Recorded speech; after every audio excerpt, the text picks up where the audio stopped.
السلام علیکم ورحمۃ اللہ وبرکاتہ۔ بسم اللہ الرحمن الرحیم۔ الحمد للہ رب العالمین، والصلاة والسلام علی نبینا محمد وعلی آلہ واصحابہ اجمعین، اما بعد۔ اعوذ باللہ من الشیطان الرجیم۔ قد افلح المؤمنون الذین هم فی صلاتهم خاشعون۔ اللہ رب العالمین کی تعریف اور اس کے پیارے نبی جناب محمد الرسول اللہ صلی اللہ علیہ وسلم پر درود و سلام کے بعد، آج کی تراویح کے اندر 18ویں پارے کی تلاوت کی گئی ہے، قد افلح المؤمنون۔ اس کے اندر دو حصے ہیں، سورہ المؤمنون اور سورہ نور۔ 18ویں پارے سورہ المؤمنون کے اندر اللہ رب العالمین نے ایمان والوں کے چند صفات بیان کیے ہیں کہ جن کو اختیار کرنے سے بندہ ہمیشہ کے لیے جنت کا حقدار بن جاتا ہے۔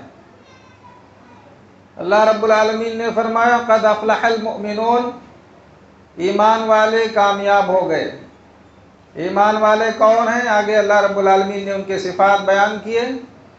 الذین هم فی صلاتهم خاشعون، جو اپنی نمازوں میں خشوع خضوع برتتے ہیں، دل لگا کے نماز پڑھتے ہیں، بے توجہی، بے پرواہی، سستی اور کاہلی کے ساتھ نماز ادا نہیں کرتے، بلکہ دل لگا کر خشوع اور خضوع کے ساتھ اللہ رب العالمین کی عبادت کرتے ہیں، نماز پڑھتے ہیں۔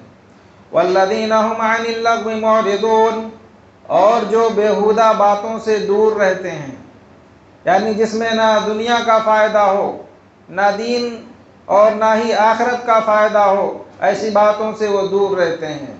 معلوم ہوا کہ انسان کی زندگی یہ بہت ہی قیمتی ہے، اسے بے فائدہ چیزوں میں ہمیں گنوانا نہیں چاہیے، بلکہ ایک ایک لمحے کی قدر کرنی چاہیے۔ قیامت کے دن اللہ تبارک و تعالی ہم سے ہمارے عمر کے بارے میں پوچھے گا، جیسا کہ حدیث میں آتا اللہ کے رسول صلی اللہ علیہ وسلم نے فرمایا قیامت کے دن بندے کے قدم اللہ رب العالمین کے پاس سے ہٹ نہ سکیں گے، یہاں تک کہ اس سے 4 چیزوں کے بارے میں سوال نہ ہو جائے۔ ان عمرہ فیما افنا، عمر کہاں گزاری، یہ وقت بھی ہماری عمر کا حصہ ہے، اس کے بارے میں پوچھا جائے گا کہ وقت کو کہاں گزارا، یہ عمر کہاں گزاری۔ وعن شبابہ فیما ابلا، یہ جوانی کو کہاں کھپایا۔ حالانکہ جوانی عمر میں شامل ہے، لیکن الگ سے جوانی کے بارے میں پوچھا جائے گا، کیونکہ جوانی ہمارے عمر کا ایک خاص مرحلہ ہوتا ہے جس میں انسان کے اندر چستی پھرتی، طاقت ہوتی ہے، قوت ہوتی ہے، ہر چیز بندہ جو چاہے وہ جوانی کے عمر میں کر سکتا ہے۔ اس لیے جوانی کا الگ سے اللہ رب العالمین جوانی کے بارے میں اللہ الگ سے سوال کرے گا۔ مال کے بارے میں پوچھا جائے گا، وعن مالہ من أين اكتسبه وفيما أنفقه، مال کہاں سے کمایا، کہاں خرچہ کیا۔ وعن علمہ ماذا عمل فیما علم، علم کے بارے میں سوال ہوگا کہ جو جانا اس کے اوپر کہاں تک عمل کیا۔ تو عمر کو ہمیں صحیح جگہ استعمال کرنا چاہیے، بے فائدہ چیزوں میں جو ہے ہمیں اپنے عمر کو ضائع نہ کریں، اور ایسی باتوں سے اجتناب کریں جو فضول ہوں اور جس میں ہمارا نہ تو دین کا کوئی فائدہ ہو اور نہ ہی دنیا کا۔ اللہ رب العالمین نے قرآن مجید کی دوسری جگہ فرمایا سورہ مدثر کے اندر کہ جب جنتی جنت میں چلے جائیں گے تو جہنمیوں سے پوچھیں گے ما سلککم فی سقر، تم جہنم میں کیسے آ گئے، کون سی چیز تم کو جہنم میں لائی۔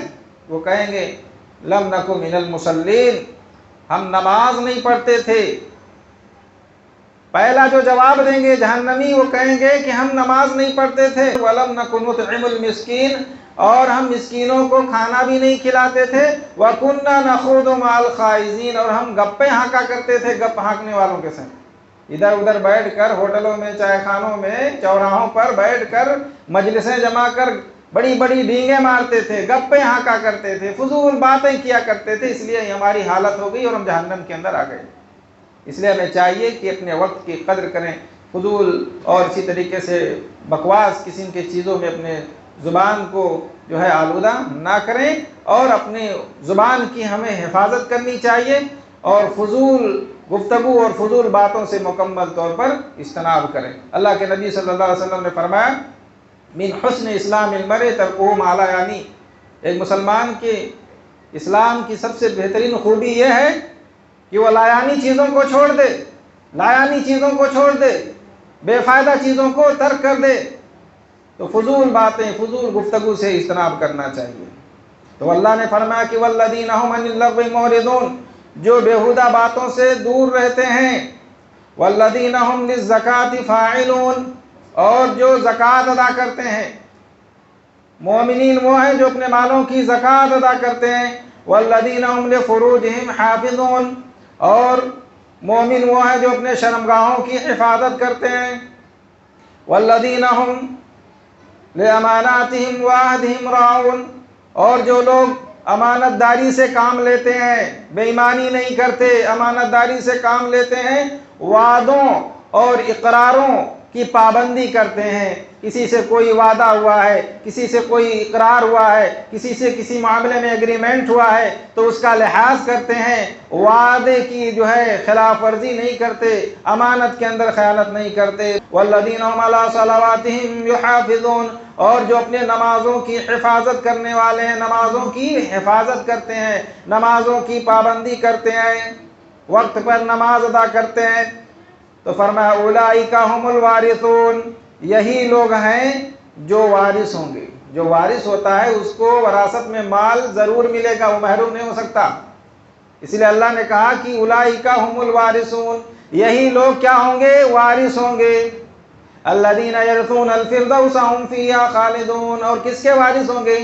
جنت میں جائیں گے، جنت الفردوس، جو جنت کا سب سے اعلیٰ درجہ ہے۔ اللہ فرماتا ہے کہ اس کے وارث ہوں گے، وہاں وہ رہیں گے، وہ ان کا ٹھکانہ ہوگا۔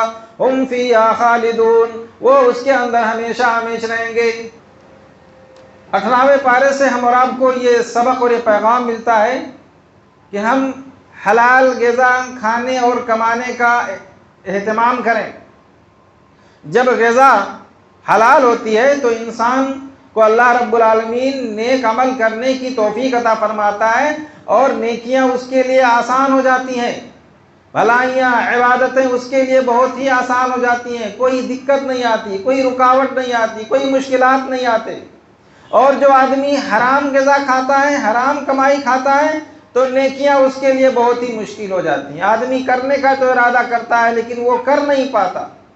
تو اللہ رب العالمین نے فرمایا سورہ مومنون کی آیت نمبر 51 میں، یا ایھا الرسول کلوا من الطیبات واعملوا صالحا، اے پیغمبروں کلوا من الطیبات، پاکیزہ روزی کھاؤ، پاکیزہ غذا کھاؤ، واعملوا صالحا، اور نیک عمل کرو۔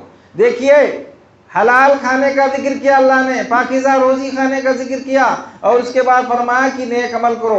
معلوم ہوا کہ ان دونوں کا گہرا تعلق ہے۔ جو حلال اور پاکیزہ روزی کھائے گا اللہ رب العالمین سے نیک عمل کی توفیق دے گا، اور جو آدمی نیک عمل کرے گا تو اس کا نیک عمل اس کو حلال کھانے اور کمانے پر ہی اس کو ابھارے گا۔ اس لیے اللہ کے نبی جناب محمد رسول اللہ صلی اللہ علیہ وسلم ہر فجر کی نماز کے بعد یہ دعا کرتے تھے، جیسا کہ سنن ابن ماجہ کی روایت ہے، اللہم انی اسألک علما نافعا، اللہم انی اسألک علما نافعا ورزقا طیبا وعملا متقبلا، یعنی اے اللہ میں تجھ سے نفع بخش علم، پاکیزہ روزی اور قبول ہونے والے عمل کا سوال کرتا ہوں۔ 18ویں پارے سے ہم اور آپ کو یہ بھی پیغام ملتا ہے کہ ہمیں عبادات انجام دینے کے ساتھ ساتھ، نیک اعمال کرنے کے ساتھ ساتھ ہمیں چاہیے کہ ہمارے اندر اللہ رب العالمین کا خوف اور ڈر ہو۔ عبادات انجام دینے کے ساتھ ساتھ اللہ تبارک و تعالیٰ سے ہم ڈرتے رہیں کہ کہیں اللہ رب العالمین ہماری عبادات قبول کرے یا نہ کرے، قبول کرے یا کہیں اللہ رب العالمین ہماری عبادتوں کو، ہماری نیکیوں کو اللہ رب العالمین رد نہ کر دے۔ اس لیے عبادات انجام دینے کے بعد کبھی جو ہے ہمیں ناز نہیں کرنی چاہیے، کبھی ہمیں فخر نہیں کرنا چاہیے، بلکہ ڈرنا چاہیے اور اللہ تبارک و تعالیٰ سے دعا کرنا چاہیے۔ اللہ رب العالمین نے سورہ مومنون کی آیت نمبر 60 میں فرمایا والذین یؤتون ما آتوا وقلوبهم وجلہ،